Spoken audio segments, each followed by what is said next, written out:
But what caused the financial success, that came from tricks.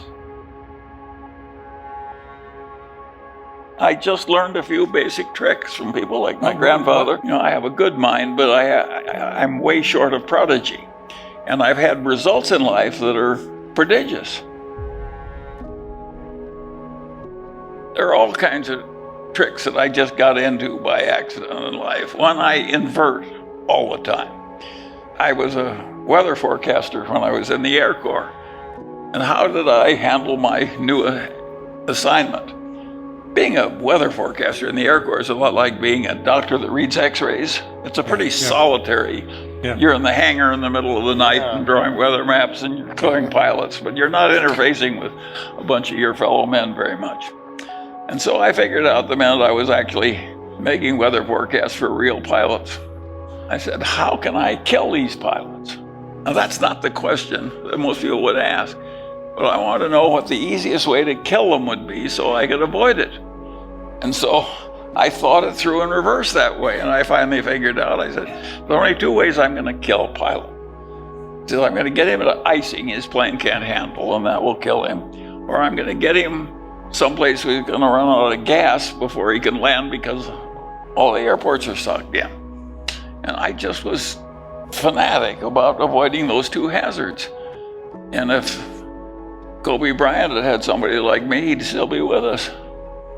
Yeah, it was so stupid to kill yourself that way. But just that basic, I may have learned that from my grandfather. My grandfather would say to me when I'm swimming, he'd say, swim as long as you want, but stay near the shore. But you can laugh, but he was a very wise man. What I'm hearing you say is that you, as a discipline, look at what the risk is on the other side of the situation and you avoid that. That's one of the rules. Well, it's like a lot of practical problems in algebra. If you invert, you can solve it easily. If you don't, you can't solve it easily. Exactly right. And so, of course, I had that trick very early. And most people, they say, how can you please tell us what you do to save India or to help India? And of course, I would approach it differently. I'd say, what could I do which would most easily hurt India? And approaching it in reverse that way, I got better results. You look at the vulnerabilities. Yeah, yes, and I have a whole bag of tricks like that.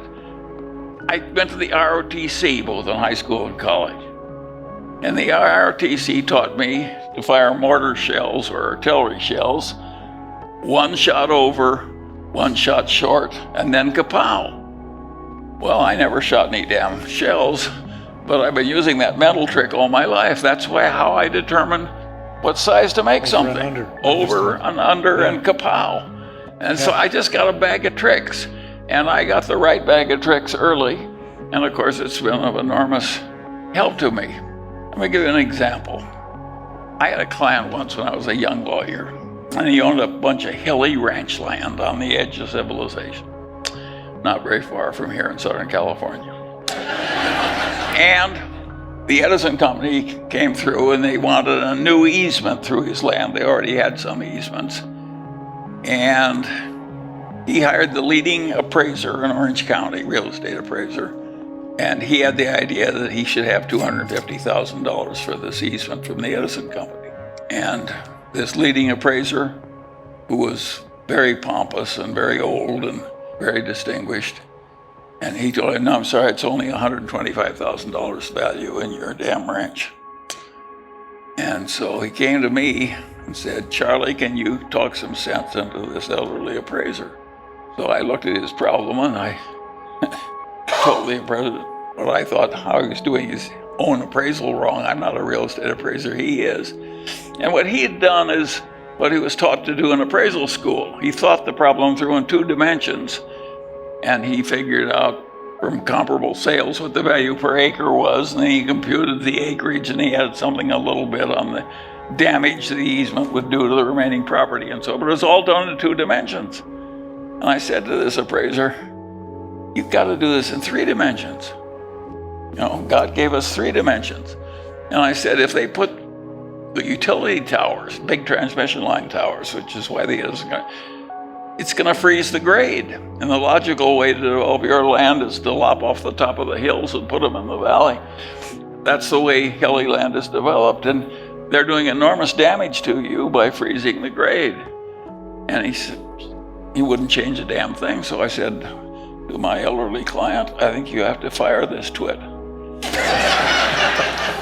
And I will hire you an appraiser who can think.